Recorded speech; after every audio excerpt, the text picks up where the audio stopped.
American Signal Corps. And these are PWs, which were working for the Americans there. And this is another version of this part, and that is actually the cathedral of Toul, which suffered damage in the First World War. It was not.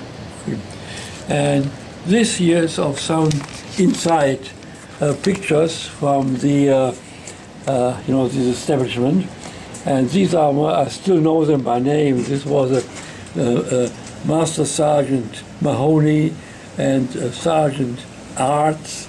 And this is the commanding officer, Major Burns. He was the commanding officer of the signal and that was a lieutenant and two lieutenants. And this is a workshop which actually, I think this is myself here. And we repaired French-made and German-made radios which the Americans confiscated, PIs confiscated, and made them work for a time. And this was quite close to D-Day. And when D-Day, we sat around there, and with the message came through that the German had surrendered D-Day. And there were some wax distributing donuts to the other one was the eyes. I think I was the only PW working together with them repairing this radio. Really? And then the wax came along and distributed donuts to everybody, including myself, not realizing that I was a PW. And of course all the Americans chuckled, So you got along pretty good with them, right? Yeah. And that was, I think, in 35. I can build this into the story, of course, at some time. How did you get those pictures? Who took the pictures? We had a photographer who did those things routinely. And Can I look at your pictures again? Would you mind? Yes. And I mean, the background is, as you may know, Hitler reintroduced the draft in Germany, of course, when he came to power. And every male German from 18 to 50 years old had to serve for 2.5 years. Half a year in the what they called Reichsarbeitsdienst, which is a labor organization, which did all kinds of engineering work and roads and buildings, something like that. And then the 2 years in some first traditional army, Navy or Air Force. And later on came the SS, the Waffen-SS also. And now, when the war came, of course, everybody was drafted according to the year they was born. So my turn was in 1944. That is yours. Okay. Put that over here. Okay. Thank you. Thank you very much. Do you spell space? And my year was 1926, so I was due in 1944. But there was not really a difference between when you were born in that year. I was born in December 1926, and I had friends in my neighborhood and classmates and so on, which were born, let's say, January, February or something like it, 26. So then we had to serve 3 months instead of 6 months in these Arbeitsdienst. And they sent us up, I think, to build airfields in northern Germany at the time. And that was, I think, from February to early May. And then I had 14 days again to go to school, and then I was drafted by the Air Force. I volunteered to the Air Force because otherwise they might have put me to the SS forces, and nobody would have loved that, you know. And the only way out was that you volunteered to either of the traditional, branches of Army, Air Force, or Navy. And, you know, Germany had the Hitlerjugend, Right. and it was practically pre-military training and education. And at that time, you could already choose to which type of Hitlerjugend you want to belong. There was the general type of Hitlerjugend for people you didn't want to make a decision or something like it. But if you wanted, you could go either into the Navy Hitlerjugend or in the Motorjagd, which was a preparation for motorized armed forces. Or you could even, when you wanted to become a doctor, join the Feldjagd, which means, the military senators and something like it. Or you could join the Fliegerjagd, which means Airjagd. And I was also interested in these type of things, so I joined this branch of the Hitlerjugend, and that made it easy later to be accepted as a volunteer in the Air Force in the war. So well, but it originally I would have qualified as a gunman in a night fighter, but I was a little weak in distinguishing colors with my vision, so did not make it qualifying as a pilot. But I would be good enough for a gunner in a night fighter, for instance. But of course it never came to that. When I finally went into boot camp, it was just 2 weeks in Germany, in Augsburg, and then they shipped us already to France for the rest of the boot camp, which was, condensed anyway. And they provided us, that was near Reims in the Champagne. We lived in the confiscated French lodge there and had a beautiful view to the Cathedral of Reims. It was a consolation. And they equipped us with Norwegian rifles. They even didn't have enough German or typical carabiners, and the whole company, I think, had 4 machine guns. That was all there was.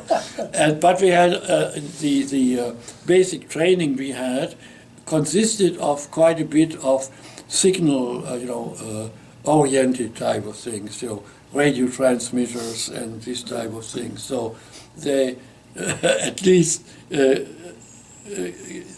had this not stopped that, though most of that was infantry type of training. And then one day they got a marching order for us, and we were sent out between Reims and Soissons. You wouldn't believe it.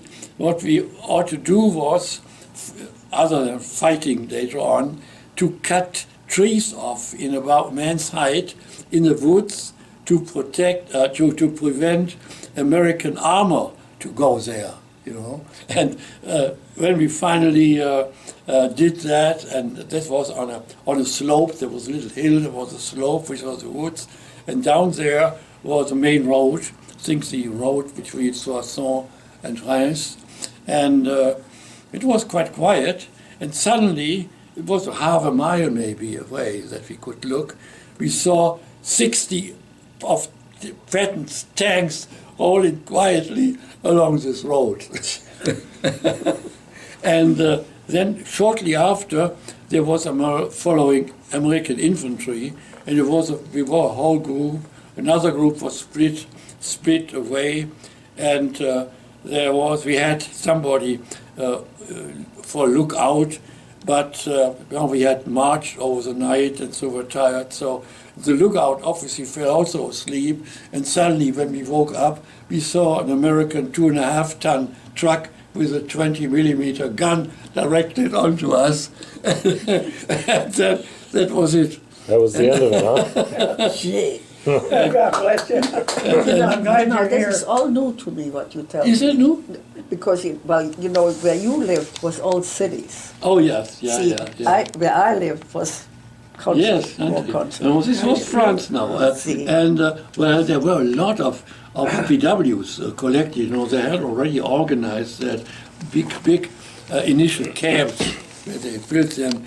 And the first thing they did, well, I have to tell, we of course had our original uniforms, which distinguished the branches of the armed forces. The Air Force people, including anti-aircraft artillery and Air Force Signal Corps, which I belonged, because the gunmen in fighters were also the signal operators. No. So, and then of course the flying personnel had yellow jackets, and we had these bluish gray uniforms in the Air Force, and so the Americans knew that.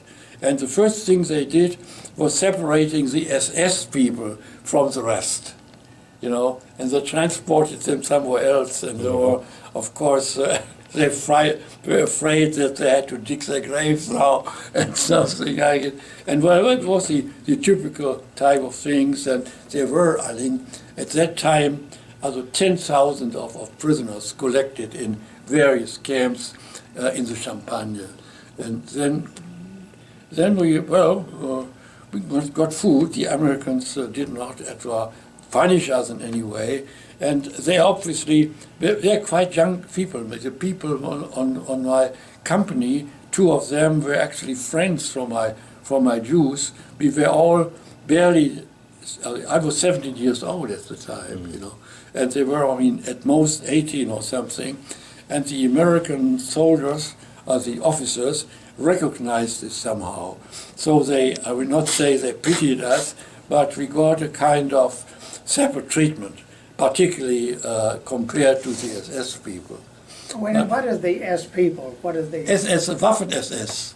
Oh, Yeah. Waffen-SS? Waffen-SS, Oh, armed okay. SS. Armed. Yeah, Himmler, Oh, okay, no wonder, yeah. 'cause those... Yeah, they had... By that time, even in the American Army, Yeah. they considered that the Waffen-SS was criminal. Yeah, kind of, because Yeah, that's the, right. the SS had a very bad reputation everywhere. That's right, that's right. So some of them were quite, innocent in terms of they didn't have a choice. They had Not no everybody, choice. None of them. not everybody volunteered to and prepared this serving in a special branch. So all the rest were just drafted to the Waffen-SS because that was already the time with tensions between the traditional branches of the armed forces and the SS. Himmler gained and gained and gained, and the old generals were blamed, particularly blamed for all the mischiefs, Yes. for the losses and things from that particularly in France the invasion had already started. I was going to ask you, what was the date? Oh, that was in June and August actually. We are talking now. 44. 44, yeah. 44. Where I was talking Yeah, about. that What And- was the date that you were taken prisoner? Yes, this was in August, end of In August August. 1944, when that was a time when particularly Patton's army made rapid advances in these things. And the first times were actually in big camps, and I made at that time the first interesting observations regarding Afro-Americans, because the company which supplied the guards for the prisoners were mostly African Americans, and he even had an African American platoon commander. I think he reported to a company commander who happened to be Caucasian, but obviously this Afro-American lieutenant sympathized with the PWs in some way, and he sneaked additional provisions, so food provisions for several wherever he could get it. And so and what we basically did there was build our own Nissen huts, because they the guard. I have to say, I think it's very important in this context that I was quite fluent in English. We had in my school for the 5th grade on English as a basic foreign language. This has been changed. No, wait a minute. You're talking about now at gymnasium, right? Yeah. This was the. See, I didn't. Yeah. In German, as you know, the German high school system is differently organized than here. So everybody had to attend first 4 grades in a general in a regular school. They call that Volksschule. Volksschule, That's what it is. And then you branched off. You either stayed another 4 years, and mostly were these people who went into apprenticeships in some trades. They had extra schooling by the side then, or you could select different types of middle schools and high schools. Mm-hmm. There was some kind of middle school which get another 6 years, but which did not, Abitur. Not Abitur. There was a mittlere Reife that was called. And this does not permit that you could study in a university or college. But they were a kind of intermediate technical and commercial schools which give you quite a good start for good employment later on. Now, did you study any electronics? Later on, not at that time. At that time, I was very much interested. We had good physics, of course, in the high school, and I also was a radio ham, and built radios and something like it, and was basically I knew already at the time that I wanted to become a physicist, let's say. And so in the fall of 1944, there was the first relatively permanent prison camp near Le Mans in France. And I think it was a former Renault car plant. But anyway, I was used as an interpreter because I spoke English quite well, and the American guards, of course, had to tell, what to do and things like that. So between the guards had a nice fire. It was already cold in November, had a nice fire with sitting around, and I had to toggle between this nice fire and the field where they were building the Nissen. And obviously this got me pneumonia. And so they put me in an American hospital, first in the city of Nancy, and later on a field hospital nearby. And in this field hospital, they also accepted quite a bit of displaced persons. There was a time when displaced persons became rushing in, which were fleeing for the Russians, mostly from Poland, Hungary, and so on. And they didn't speak English, and but many of them spoke German. Besides maybe Hungary and Polish and so on. Because they were working in Germany. Yeah, because they was working. They were working in Germany. Yeah, feel Polish. I mean. Yeah. Mm-hmm. So when the doctor wanted to examine, let's say, one of these people as a patient, he told me in English, and I in German told to another guy, which interpreted them German to the patient, which wouldn't. So that was a time when they tried to extend my presence in the military hospital as long as they could, because they liked needed something. You were handy.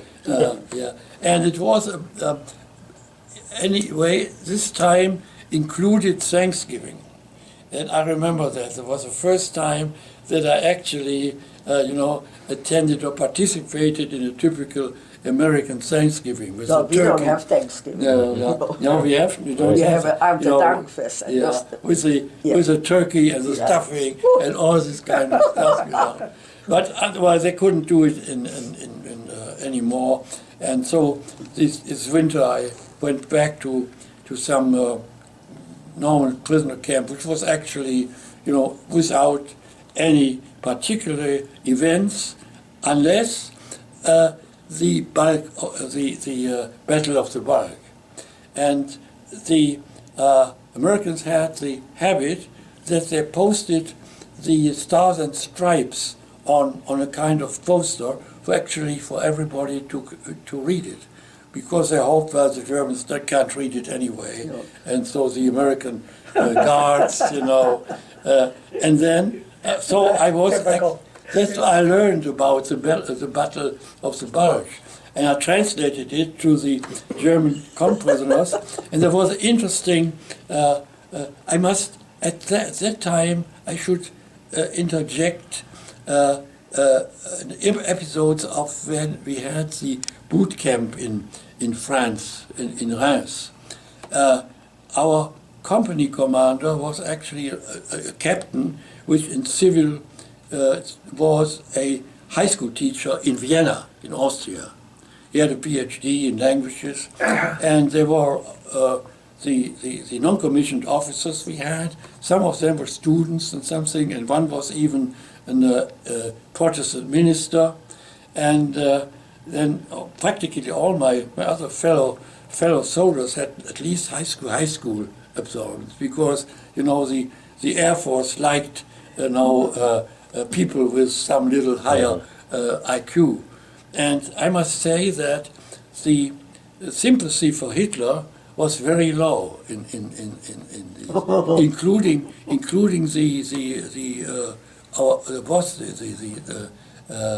the captain. And then when the 20th July came along, and it came on that it was failed, there was a visible disappointment among these groups, actually, that the assassination attempt to Hitler had failed. And the people were such of a kind that you could openly actually show this disappointment. Fortunately, we didn't have any Gestapo and SS people around, which could, and this was something which I think is worth mentioning. And later on, when the time of the Battle of the Bulge, I followed that in the Star and Stripes, and well, it was quite clear that this was an attempt which was actually doomed to failure in the long run.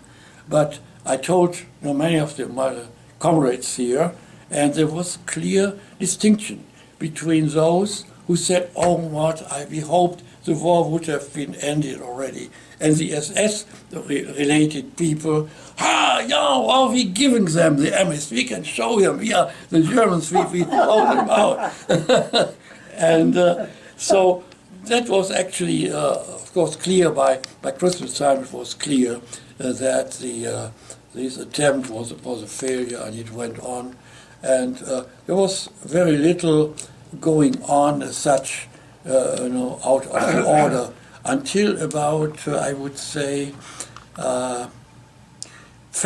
April 1945. Then the Americans already knew that the war in Europe would be end in foreseeable future, in months or something like it, and they had to prepare for the East Asian Japanese war theater.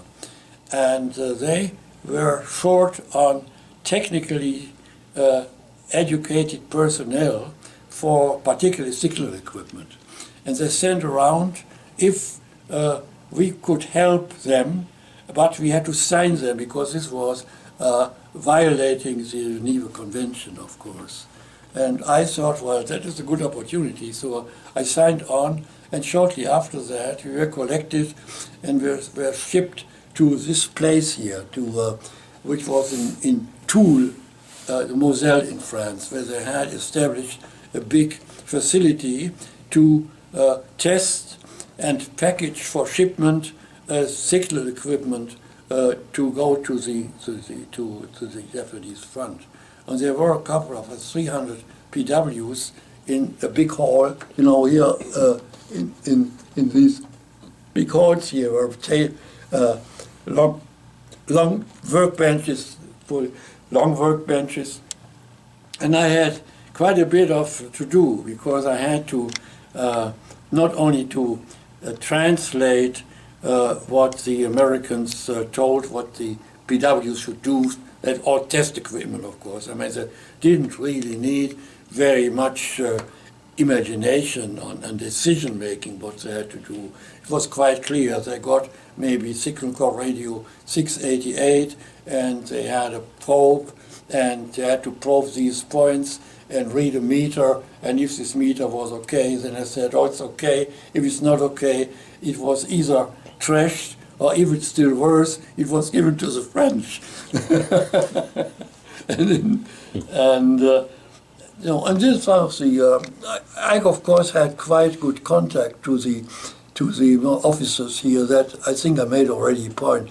This was the Major Burns, who was actually commander of the whole place, and there were a couple of officers, lieutenants, first lieutenants, and captains who were actually electronic or electrical engineers and things like that. So I had quite a good.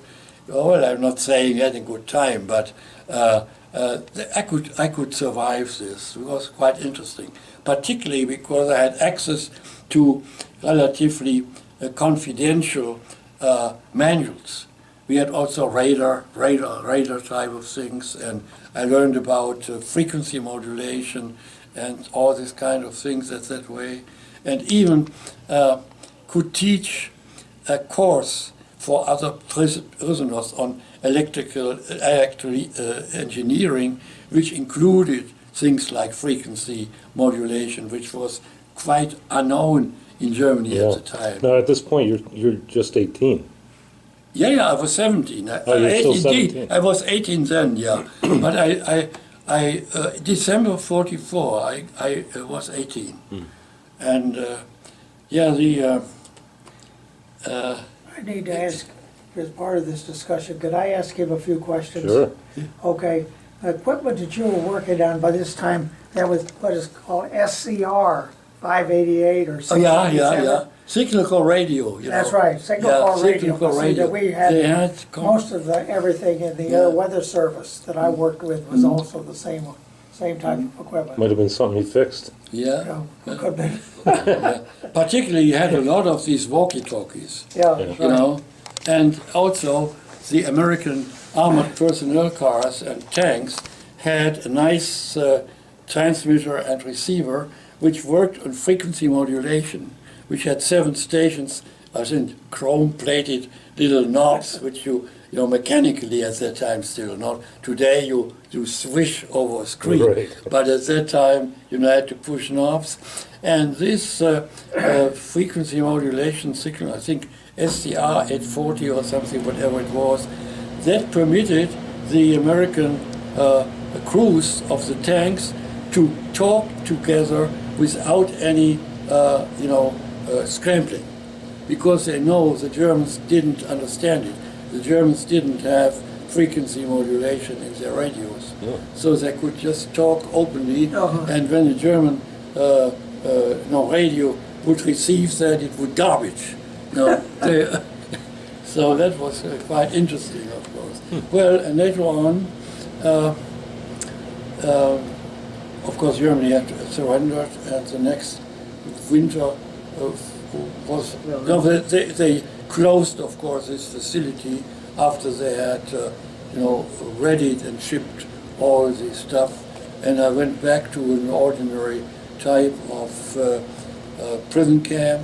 But since I also was interested in photography, I got into a darkroom particularly for GIs when they took pictures, shots with their cameras. So I spent this winter basically in the darkroom.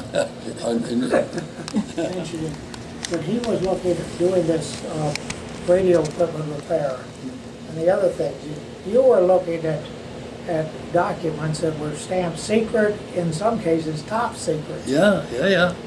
Because this is the way a lot of the documents that we had to use in terms of equipment in the Air Weather Service, and a lot of it was somewhat the same.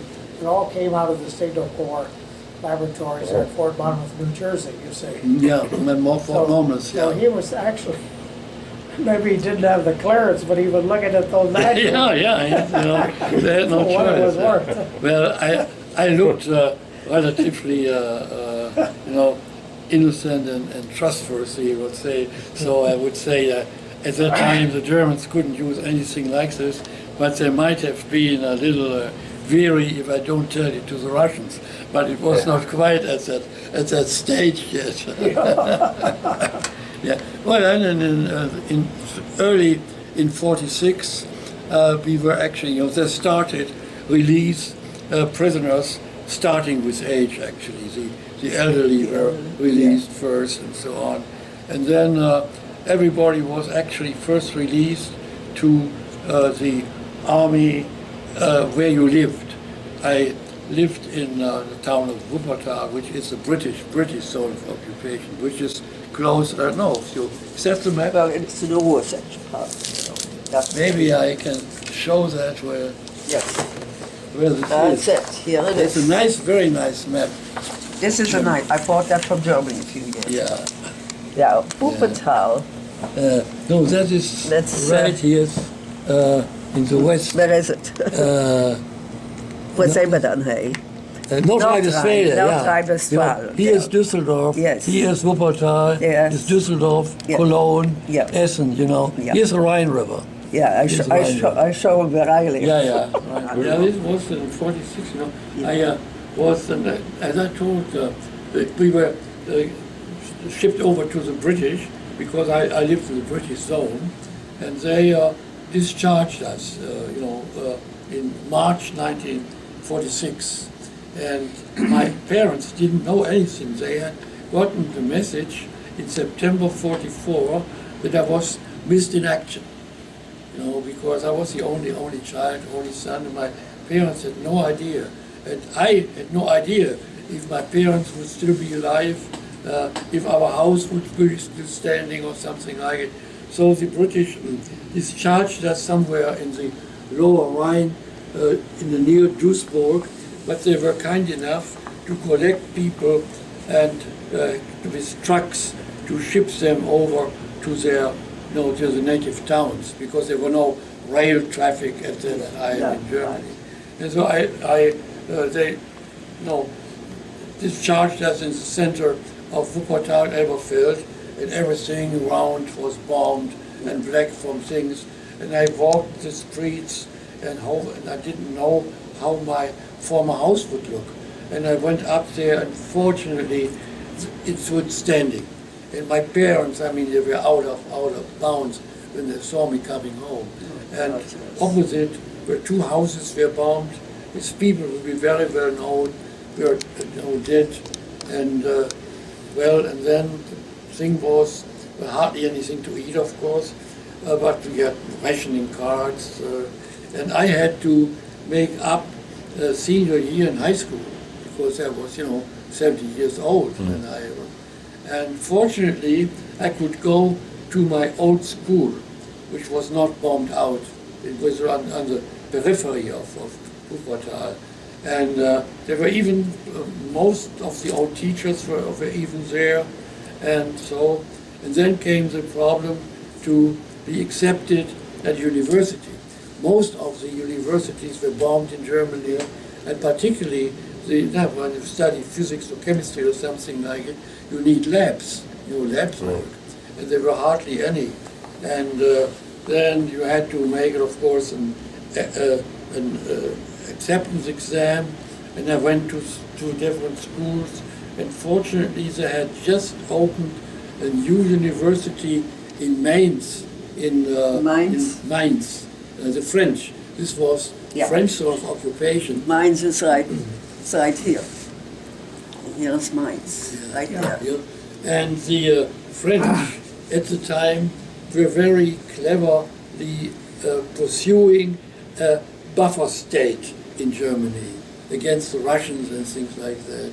So they sponsored the university quite well. They gave us extra rations to eat and even wine and arranged things, and we had the right to use French army railroad cars because the students had to live somewhere strewn in the country, on farms or something like it, before they had opened some dormitories. So, so The French were that nice to you? the French were to the Jesus, we students. hated the French. Yeah. To You the know, French students. Germans Yeah. were always You know, they enemies. wanted to re-educate the young generation and Yeah. to make it Francophile, you know. Yeah. And so, Well, today, yeah. today, Germany and France, Oh yes. my God, Oh, you yeah. have no idea how yeah. close they are, you know, they're constantly in Germany, but Yeah, not at the everybody has border- cars. At you the know. border, there are French working in Germany, and Germany working over in French. They pass over the Rhine of every day, and even there are some joint special forces of the army, which are half French and half German nowadays. And, Yeah, that was particularly also in Bonn and Godesberg. oh, yeah, Particularly the former Nazis, you know, at the villas there, Yeah. and the American general, the Allied High Commission was stationed in Godesberg. Godesberg, Godesberg, I tell Bonn, you. Yeah. Here's Bonn, Yeah, is but Godesberg. but yeah. On the Petersburg Yeah, up there. Petersburg. And they were all the foreign embassies, because that was the provisionary German capital, Bonn, after the war. And so they were all the Well, you know, it's close by the Remagen Bridge. Yeah, You yeah. probably hear that name. Yeah. You know, there was And about there were all the, they blew that in the air too. By the way, this is part of Wuppertal when I came home. You see bombed out houses, you know. This house is standing, this one is bombed out, this is bombed out. Yeah. This is a church. Which That was your hometown? Yeah, That's that's my your hometown, hometown. Wuppertal. Yeah. This one, well, that leads too far, but this is Düsseldorf at about the time, you know, which is now the capital of North Rhine-Westphalia, but it's nothing really special. All I could say. Yeah. I had two friends which were delivered from the Americans to the French. Yeah. You know, they had to work on farms. Yeah. One could escape. I think it was close to the French-Belgian border, Uh-huh. and he made it off. And the other one stayed, but he said, well, it was not bad. Obviously, he made friends with the French family where he Yeah, lived. definitely. Yeah, yeah. Oh, yeah. And so the poor, you know, the simple French civilians obviously were not as bad. Right, Yeah, right. Because, you know, the two farmers, Yeah. they had some, and they were really good. They were very close to the family. They treated them like family, you Yeah, know. yeah. They even washed their clothes for them. Yeah. You know, they had the change of clothes. Yeah. Oh God, what a time it was when we think about when Hitler's time was. It Yeah. was. Yeah. But This time you're talking of people, there are like people have the wrong idea though when they see by you where you lived. It was different. Yes. You were in the city. Yeah. Now I lived in the town. Yeah. Now, and they asked me, especially over here, And it was Hitler, busy. you want? Yeah. My God, Yeah. you did nothing but march and stuff like that. We didn't. We had a real good time. Yeah. We got together, we used to sing, we used to do dancing, stuff like that. Yeah. The only thing when there was a holiday, you know, like, then we had to put the uniform on, you know, that was, Yeah. my mother that's, wouldn't buy any. You know, the Hitlerjugend time. Right. It was you know, Yeah. mandatory that you. That was mandatory. For the boys, it was really mandatory. It was blaue Hose, Yeah. dark blue Yeah. corduroy Yeah. pants, a brown Right. shirt, Brown shirts. and yeah. they had tricolor, tricolor a too with sheath yeah, with a Yeah. leather leather thing, you know, where you put the, yeah. And the Koppelschloss, you know, Yeah, the wings yeah. was written with mit Gott. yeah. With God? With God, Yeah. yeah. And this is With what Hitler God. never, but Hitler never changed. That was old already since the times of the Kaiser. before the First World War, that, you know, the The belt, yeah, the belt Yeah, was yeah. with God. Said with God. With God. With God, you know. And Hitler didn't change that. So the Hitler Jugend ran about with God. yeah, I heard. I heard. Yeah. And then, of course, soon the Marshall Plan set in because the tensions between East and West started to come up. Yeah. And Germany made pretty good use of the Marshall Plan. And all Europe got it actually, but you know, Germany was factories and all the things were quite damaged or destroyed during the war, and they could start from fresh, you know, the most modern equipment and everything, and Germany went up economically very rapidly, and soon, relatively soon, the rationing, the food rationing stopped in Germany. Correct. And that was already 50. I remember I went to England in 1950, and 1950 England still Yes. rationing. That's what Yeah, yeah. someone said to Yeah. me. He said, you had food before we had it. he Yeah, said. yeah. We were digging out, helped the farmer digging out the potatoes. And it was beautiful weather, and all of a sudden you saw these things gone over, you know. And the two really, I mean, they had explosives, but limited because, you know, they couldn't build rockets at the time with much payload. Right. But the kinetic energy, when they came down from 40, 50,000 feet, was enough to erase a whole block. I've seen those in London, you know. That's and it was actually unpredictable where they would land. They couldn't be aimed really very accurately anyway, but they could aim to the, you know, city of London, of course. And they were in the middle of London were whole blocks which were erased by V2s. Yeah. What affected our family? Well, if they would have caught my mother standing there listening to the BBC every day, Yeah. every day she listened to that BBC. She a brave woman. Yeah. Brave woman. Yeah, because otherwise we didn't know anything. You know, Yeah. this is the way it was. Because, you know, the anyhow. Nazi newscast and so on was directed by Goebbels, and they told us only what positive Yeah. and so how great. They would tell days before Germany surrendered, the halt on, our end victory is ours, something. And Hitler was already dead in the bunker at the time. Well, anyhow. No, that is a picture from our balcony. We lived in a kind of, you know, two apartment houses and so on. And this is actually what, when we looked out from our balcony into the neighbors, and there it was a little Did garden. they have the Schwebebahn there, June? Schwebebahn is, yeah, it's not in here. Oh, it's but not in there? It's not Okay. in there, but I have pictures of it You too. can explain about the Schwebebahn. Oh, let me see if I have it ready. You know, Wuppertal is unique. They have a monorail. I'm just thinking if I It's can in the air. kind of. The train is Yeah. up in the air. Yeah. That's right, it's running on a If rail, you- a raised rail, an Yeah. elevated rail. If you give me a second, I have many of these things, so I think I can find it. That is and really, give that's it. really Maybe it's something. interesting. Yeah, yeah. And that is, I mean, he was the first president of Germany.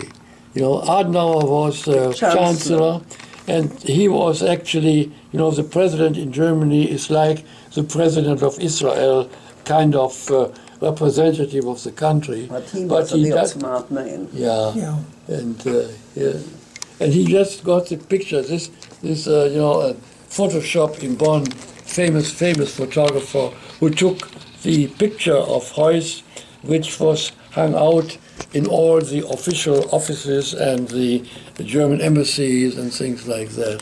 And you know, he could. I think this is.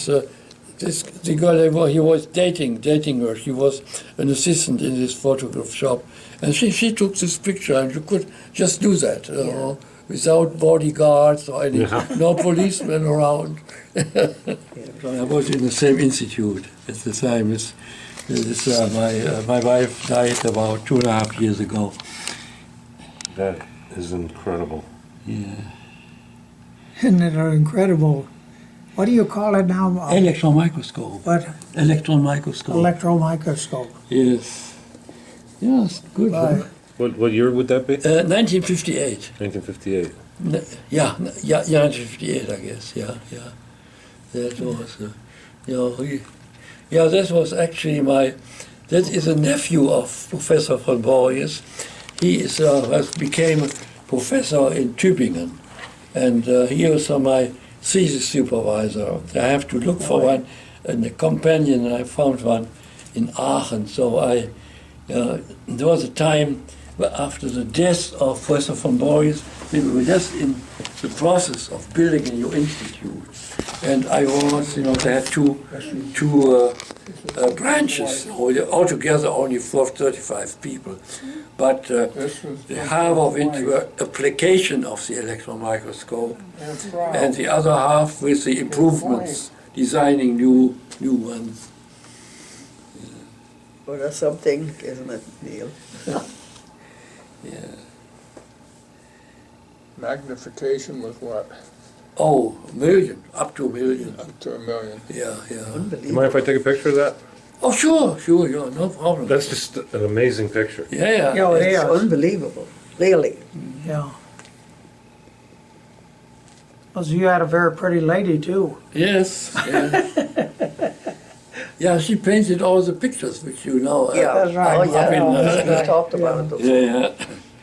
We talked about a little about the pictures. When Oh, you were in yeah, the other yeah, room. Did it? Yeah, I think I could give all kinds of comments to here. It's, a cross-section. I have many more other pictures, of course, but at that time I made a certain selection and put them in here. There is one, for instance, when I was a student in Bonn, I was very active in international students' movements and things like that. And I was, the chairman of the Bonn group, and we organized, events of all kinds. And I think there might be pictures. Oh, this is a Colosseum, of course, in Rome. You may recognize that. That was in 1954, and you could stroll through this. Today, everything is regulated, and you have to pay tickets for entrance and all this kind. But here, at that time, I know we climbed everywhere around here and without being. But I was just a discovery, I guess. And this is, an amphitheater, Swiss. I'm looking for a particular picture, actually, of, I don't know whether it must be here. In this area, one, oh yeah, it could be round here.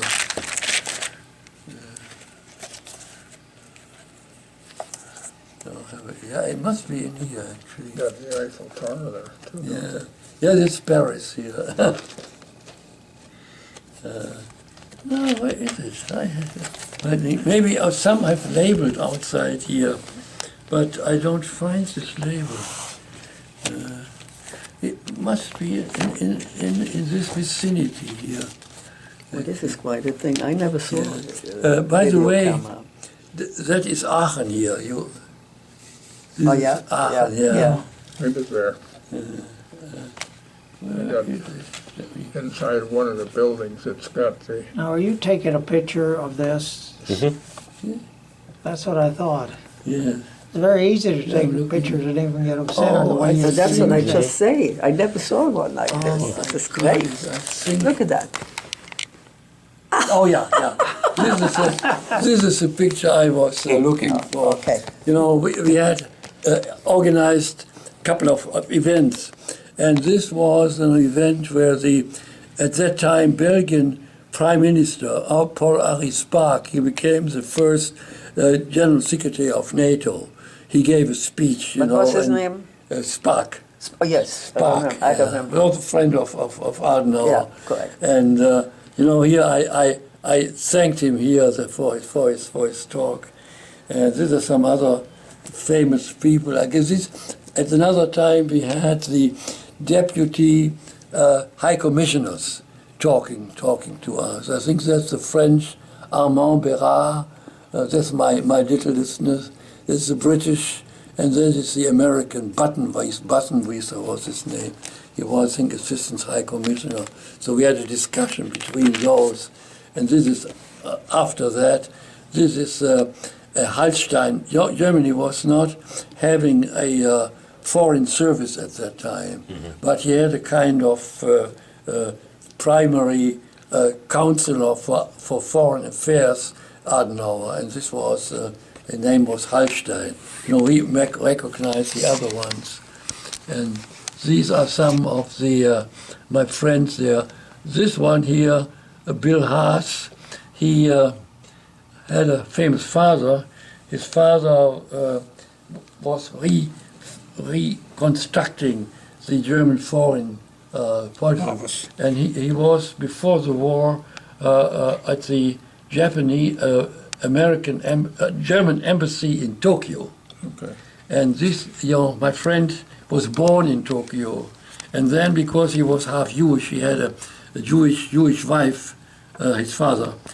He could not. He was cut out by Hitler, and so he went to Beijing, where the IG Farben, the big German chemical combinate, had on more than an office, a big station with many people, and his father was the legal counsel at this Bayer things. But Hitler was against IG Farben. Oh yeah. Oh my God. And after the war, his father became, involved in the. Adenauer knew him, and to re-establish the German. And he became a German ambassador to Turkey first, and then the first German ambassador to Moscow. You may remember that after the war, Adenauer managed to establish diplomatic, contact with Moscow. So Moscow acknowledged actually Western Germany as a state and vice versa, and they exchanged ambassadors. And this father of him was the ambassador, and he of course became a diplomat also, and he was among other things later German ambassador to Israel, and then to the Netherlands, and then he became in charge of the whole Africa. All the diplomats, German diplomats, which were stationed in Africa, and after that, all in the Eastern, including China and Japan and so on, because he spoke Japanese and Mandarin Chinese and so on. And he studied in the United States. His father was influential enough to take care that his son could study wherever he wanted. And he chose Bowdoin College in New Brunswick in Maine, where he studied, got his bachelor, and he got, finally, they remembered him, and I think in 1998, he was awarded an honorary doctor on Bowdoin College. But is that a special college, Bowdoin? No, it's a good college, but it's famous by that Joseph Chamberlain. Joseph Chamberlain was once the how they call it, not director, president of this college, after he was 4 times governor of Maine.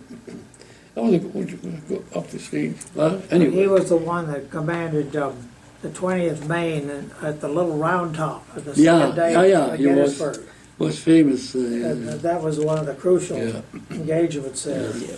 Well, I mean, this is actually not belonging to the budget of the Bulge. Oh dear. And this is interesting. Is a well, they cost about let's say. You're talking about this? Yeah. They cost about $100,000. Oh, or I believe something it. like $100,000. Oh, my goodness. But now it's, it involves the equipment physicists use today, culminating in the Large Hadron Collider in Geneva Right. with 10,000 people and so on, But you mean in those days, that cost But $100,000? they got Yeah, cost today. yeah. A million now. Yes, of course, yeah, sure. Well, probably Yeah. 5 million. In IBM, I was involved in the development of not the electron microscope, but the inverse thing, to use electron beams to paint the chip, the transistors of the ship, the very small transistors of the ship. And we developed machines which cost about $7-8 million a piece.